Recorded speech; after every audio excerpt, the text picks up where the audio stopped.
السلام علیکم ورحمۃ اللہ وبرکاتہ۔ آج کا پیغام خیر کا پیغام، اور الحمدللہ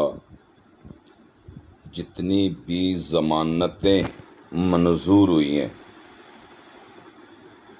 اس سے تو 100 نہیں بلکہ 110% ایسا ہی لگ رہا ہے کہ خان صاحب انہی دنوں میں آ رہے ہیں۔ یہ میرا موضوع بات کا، تو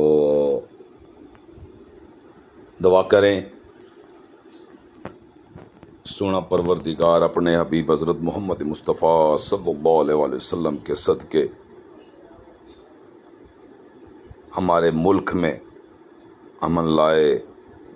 ہمارے ملک کو محبتوں کا گہوارہ بنے، ہمارا ملک پھر اپنی اس شان و شوکت سے کئی آگے بلندیوں تک جائے، اور اس کا جو حقائق ہیں، اس کی جو سچائی ہے، اس میں جو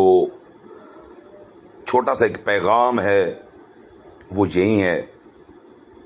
کہ عمران خان صاحب کے علاوہ یہ کام کوئی نہیں کر سکتا۔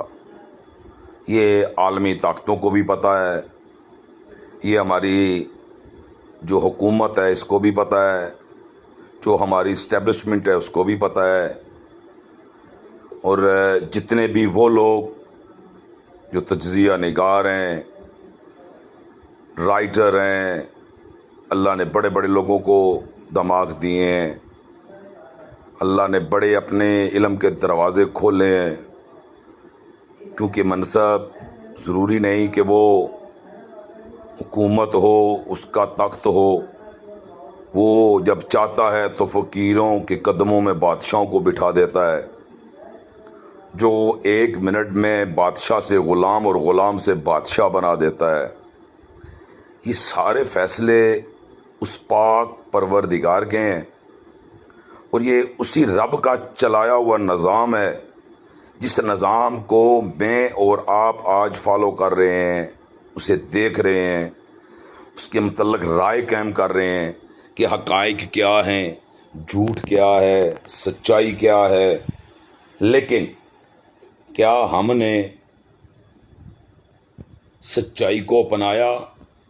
کیا ہم نے حقائق کو لے لیا، اپنے اندر اس چیز کو اکٹھا کر لیا، اس کا ایک مجموعہ